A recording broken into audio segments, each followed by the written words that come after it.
back with the Republican presidential candidate Ron Paul.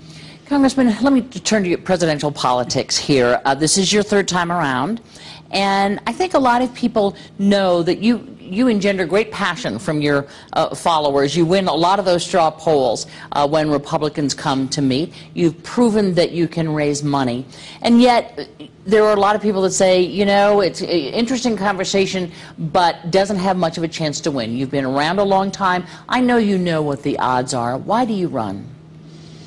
Well, I'm not so sure I do know what the odds are, because I never thought I could ever get elected to Congress. You know, then I thought, well, if I vote the way I believe, I'll never get reelected. So, you know, you never know what can happen. And I know what the odds are.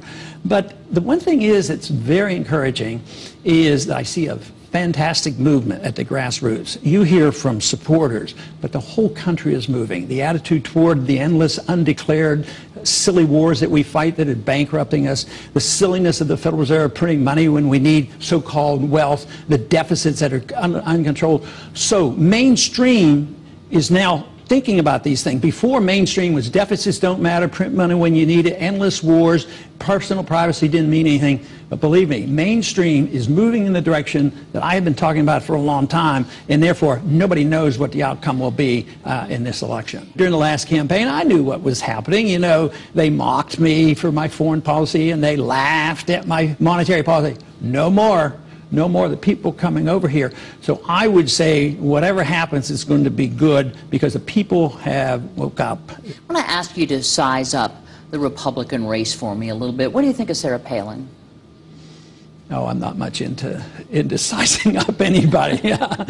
Well, I can size them up as a group. I think so far most of them represent the status quo, you know, and not any.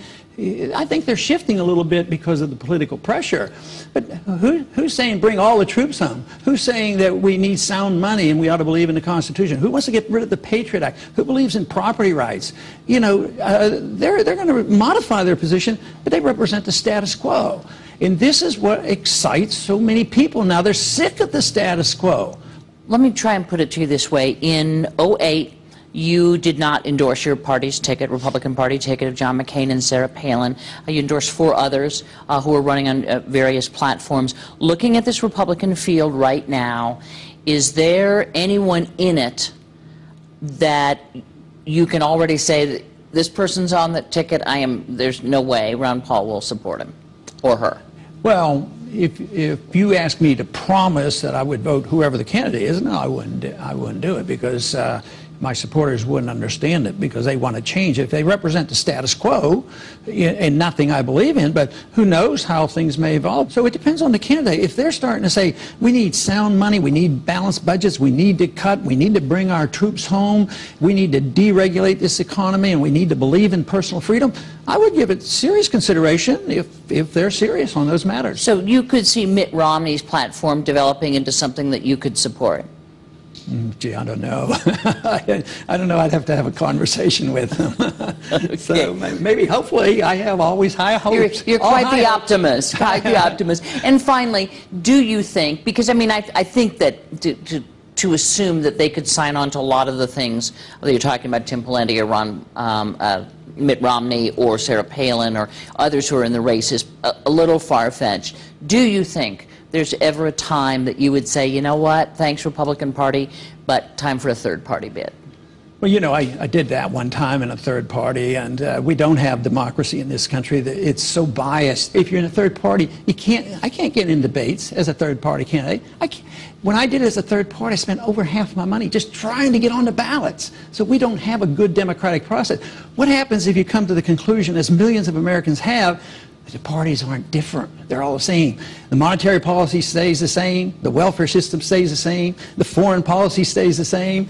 They get pretty disgusted. So there is but one party. So people who want to participate, you know, they more or less have to get into one of the major parties. A lot of our people have gotten into the Republican Party, and I've already noticed a difference in the appearance of Republicans. They say, will you come talk to the Republican Party? I thought, oh, well, you know, they didn't invite me before, so I go in, and they're very friendly. Some of the old-timers are there.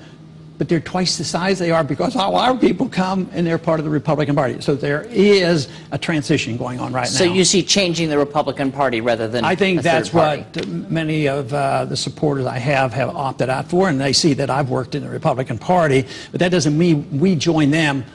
We get in the Republican Party in hopefully using that as a vehicle to bring about the positive, peaceful changes that we want.